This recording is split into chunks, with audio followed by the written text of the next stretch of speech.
Hey, thanks for listening. And once again, I've been thinking. So I've been thinking about ageism, which I've talked about at great length, particularly when it comes to the workforce. So I've invited Mac Prichard, founder and publisher of Mac's List, which is an online platform that connects talented professionals with meaningful local work opportunities. We'll discuss job market trends, understanding the hidden job market, and for those that have small businesses, how to build a modern hiring practice. So I'm David Yakir, and that's what we'll yak about today.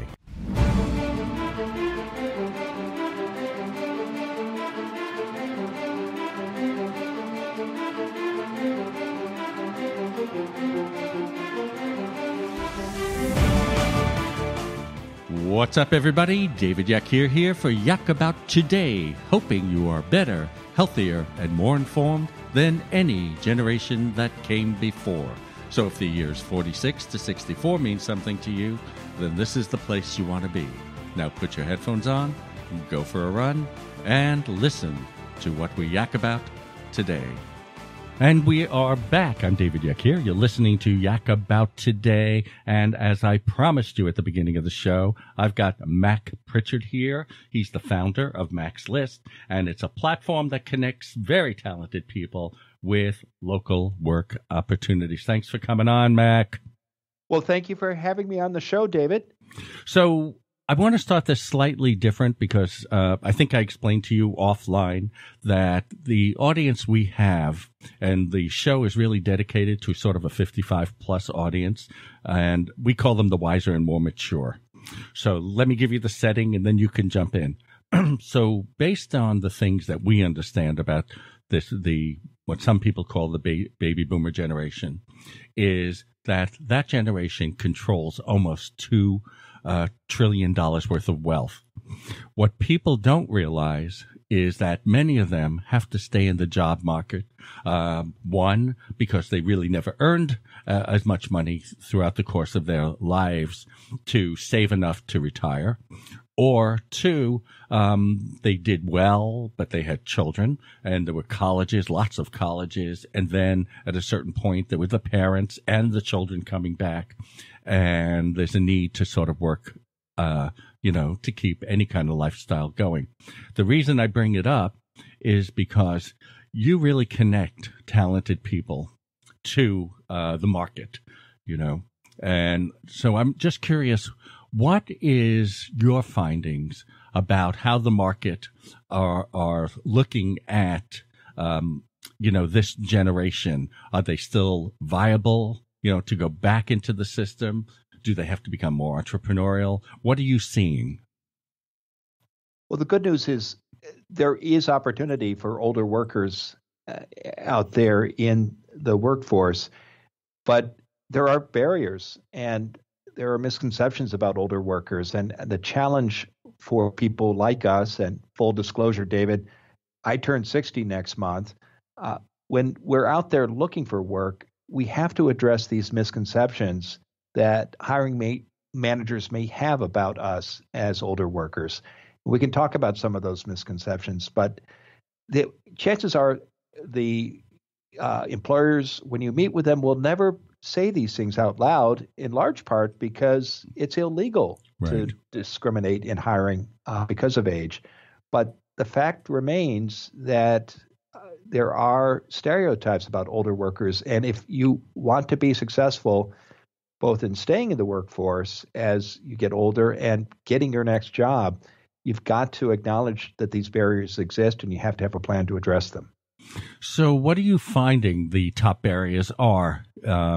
Because age does, it's funny. It sort of seems to be both ends of the spectrum, what I'm seeing in some of my conversations.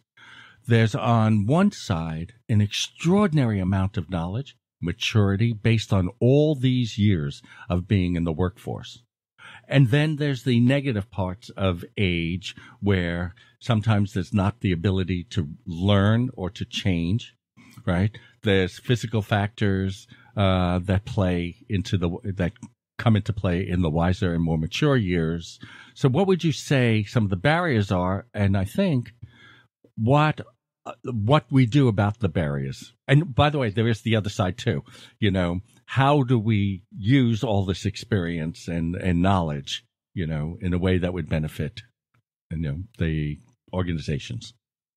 I'm glad you brought up the experience that boomers and older workers offer, because it's a huge, huge asset. But it's important to recognize, too, that hiring managers, no matter what the age of a candidate, whether it's a millennial or a boomer or a member of Generation X, hiring managers are risk averse, because if you don't get a hiring decision right, David, it's expensive and it's messy. And I know you've run your own company, and I know many of your listeners have hired and had to fire people, and nobody likes to go through that experience. It's not good for the company, it's not good for the manager, and it's certainly not good for the unsuccessful candidate. So I say that because many hiring managers may intellectually get that a boomer offers tremendous experience, but they're going to also think about the problems that might come up and the misconceptions about older workers. And we can go through that list. I mean, some of the common ones out there are that an older worker might be resistant to change, might not have kept up with the latest technology, might be uncomfortable working for a younger manager, might be less productive, perhaps is looking for a place to coast, and are going to have high salary expectations. So you've got to acknowledge, again, if you're out there looking for work, that those stereotypes exist, and we can talk about ways to address them. That would be great, especially for the listeners here who really are trying to get back into the workforce. I get in the local markets that I broadcast in Florida, I get a lot of emails because the audience that I broadcast to obviously is a 55 plus audience. And I get a lot of emails on how they should approach employment. And, we've been using the word barriers, and they keep using shortcomings. I have a lot of shortcomings now. I can only do so much work. It's harder, no matter how much people say take classes in newer technologies, it's harder to absorb now than when you were young and you were going to college and you were making your way through the workforce.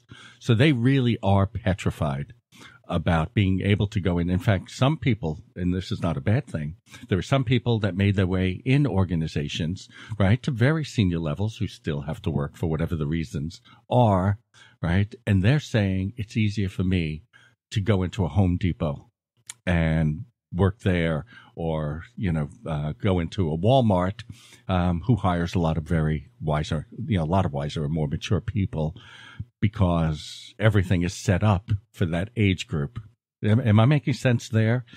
You are. And often the feedback that people get when they're older and they don't get a job is the employer won't talk about those stereotypes. The candidate will simply hear, well, gosh, you're overqualified. And that's frustrating to hear as well. But there are ways you can address it. Hey, Mac, if you'll stay put, we have to break for a message from our great sponsor and our advertisers. And for all you listeners out there, we could not do this show without the help of our sponsors, and I've been lucky enough to have one of the best. New Vision Eye Center is one of the premier eye institutions on the east coast of Florida, and I've told you many times how they've taken care of me, my loved ones, and friends, and I can highly recommend that you go see Doctors Minotti, Reinauer, Tate, and O'Brien, and you tell them David Yakir sent you, because I wouldn't trust my eyes to anyone else. And we are back. I'm David Yakir. You're listening to Yak About Today, and I have Mac Prichard with me. And I left you with a question. So let me sort of repeat the question. So you're in Portland, which is a great example of a community that has only about 3% unemployment. And it's really tough. And I believe this is what your specialty is for them on 3% unemployment. Many organizations, companies are looking for talent, right? And you can't find anybody because everybody who's any good is already hired. So one question is this the perfect opportunity to start looking at the more senior community? It's a word I don't like. I usually use wiser and more mature, right? To actually fill the spaces, the places that they need. Or do we have or do we have an over employment problem? If that's right. Anyway, what's your take on this? Well, I think when you have record unemployment like this, there's record lows. There's an opportunity for workers like older people who might have struggled to find positions or opportunities when things aren't going as well. But there are still these barriers that we talked about earlier. And I think even with a record low unemployment rates, it's tough for older workers in many cases. We talked about some tactical things that people could do, paying attention to resume and dress, and then thinking about those stereotypes and addressing them in application materials and interviews. There's another step that people can take, David, and that is to understand how hiring works. And I'm guessing because, again, you've run your own company, this won't come as a surprise to you, but we talked about how hiring managers manage risk by look for ways to manage risk. One way they do that is they turn to people they trust that they've worked with in the past when they're looking for candidates, or they turn to people they trust for recommendations. And that's what drives what is called the hidden job market, the fact that as many as 80% of all jobs out there never get posted.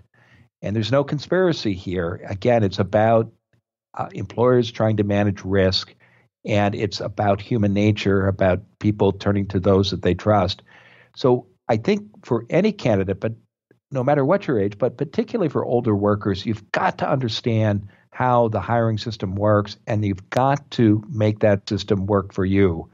And the way you do that is, in addition to the tactical and the strategic advice that we talked about in the first segment, you've got to get out there and start networking and having conversations with people who can tell you about these positions that never get advertised. And I think it's especially important when you're an older worker because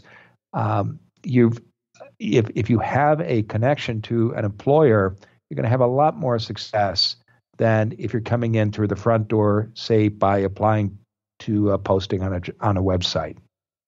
All right, you actually led me perfectly into the next question. All right, so a lot of people ask me, and it's something I don't have a particular. Even though I started my career, in the digital place, we had one of the very first of what we used to call internet marketing type of thing. I'm still at a loss in trying to explain to people about going online to Indeed or to Monster. Do these sites really work?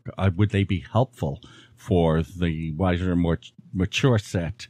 Because I get the feeling if you're in the personalized market of matching people, you may not find that this is a place for people to go, to be looking online, to be posting their resumes online, that type of thing.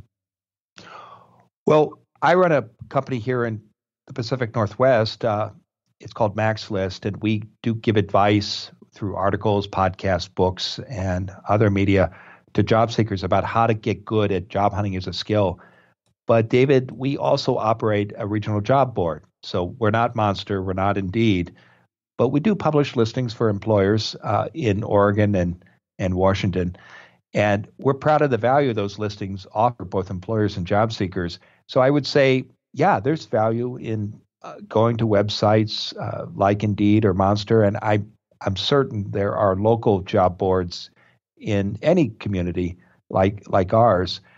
But go back to that number I mentioned earlier. And if up to 80% of all jobs never get posted, that means when you go to an Indeed or a Monster or a Mac's List, you're only seeing potentially 20, maybe 30, or even 40% of all the jobs that are available. So if you want to have success as a job seeker, and often the most desirable jobs are never posted, you've got to step away from the computer. And it's important, David, for people to think about how they spend their time. Most job candidates spend 90, even 100% of their time responding to public postings. But again, think about that ratio I mentioned earlier. If up to 80% of all jobs never get posted and you're spending 100% of your time looking at job boards, think about all the opportunities you're missing. But you know what my question is then?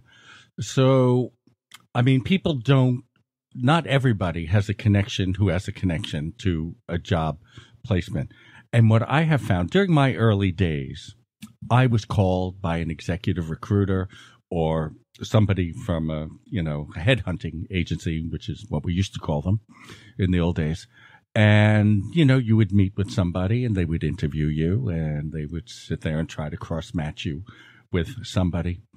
I tried desperately to get a few people from some major executive search firms to come on, and I even went so far as to call them and say, I'd like to talk to somebody. I have a really great resume. Who should I send my resume to?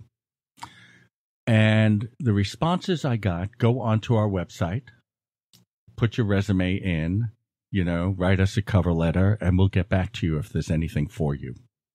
So what do people do? How do they handle this? How do they make that connection? Or, as you're saying, if let's say, okay, they go online and they do that and there's only 20% of the jobs, but they put their resumes up. How are they getting at the other 80% of positions or opportunities that are there? It starts by being clear about what you want. You got to have a goal. And you can't tell people when you're looking for work, no matter what your age, I'm keeping all my options open. Because when you say that, if you don't know where you're going nowhere.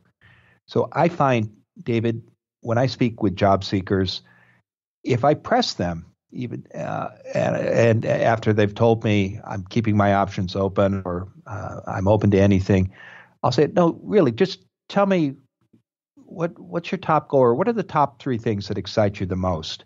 And sometimes I have to press them up for 3 or 4 minutes, but in the end, they'll mention a specific company, a particular kind of job, a very clear opportunity that they're excited about.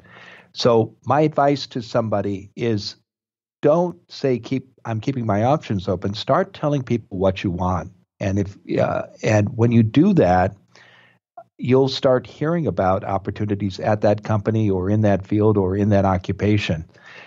The other thing I would say is, if you know you want to work at a public agency, a university, a company in your area, you need to start building relationships with people inside those organizations.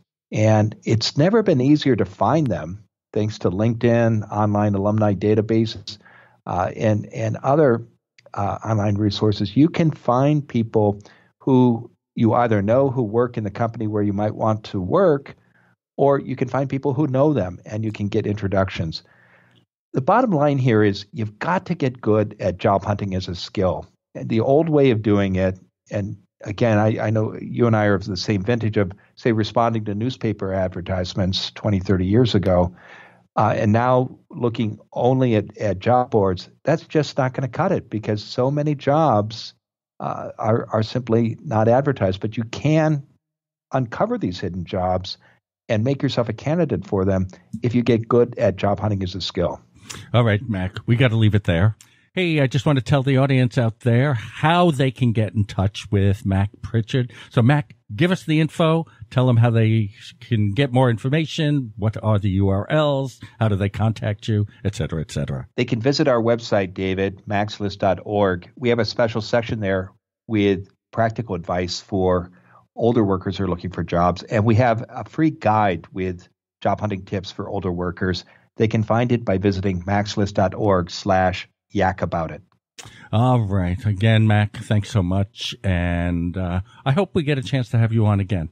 All right? It would be a pleasure. All right. What we failed to mention is that Mac is the author of 2 books, Land Your Dream Job Anywhere and Find Your Dream Job. He also hosts a podcast with the same name called Find Your Dream Job. All right, so that's it for our show. And again, if you have any questions for Mac, get in touch with me. And remember, if there are any topics that you would like us to cover, you can always write me at david@yakabouttoday.com. That's david@yakabouttoday.com. And I hope you'll join us next week for another edition of Yak About Today. And remember, you can find us on Facebook, Twitter, all the great podcasting systems. Just search for Yak About Today or write me at david@yakabouttoday. That's david@yakabouttoday.com. And I got to say bye-bye for now. I love you and peace. Take out the papers and the trash, or you don't get no spending cash. If you don't scrub that kitchen floor, you ain't gonna rock and roll no more. Yakety yak. Don't talk back. Just finish cleaning up your room. Let's see that dust fly with that broom. Get all that garbage outside, or you don't go out Friday night. Yakety yak. Don't talk back.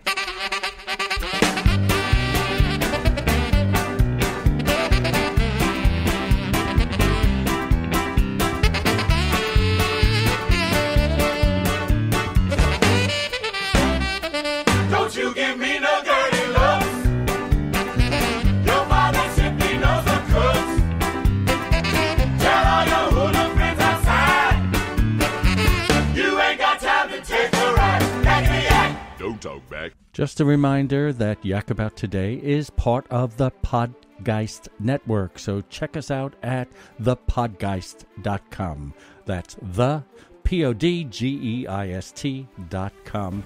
And if you or your business is interested in getting into podcasting, give us a call at 212-244-6224 or write to me at david@yakabouttoday.com.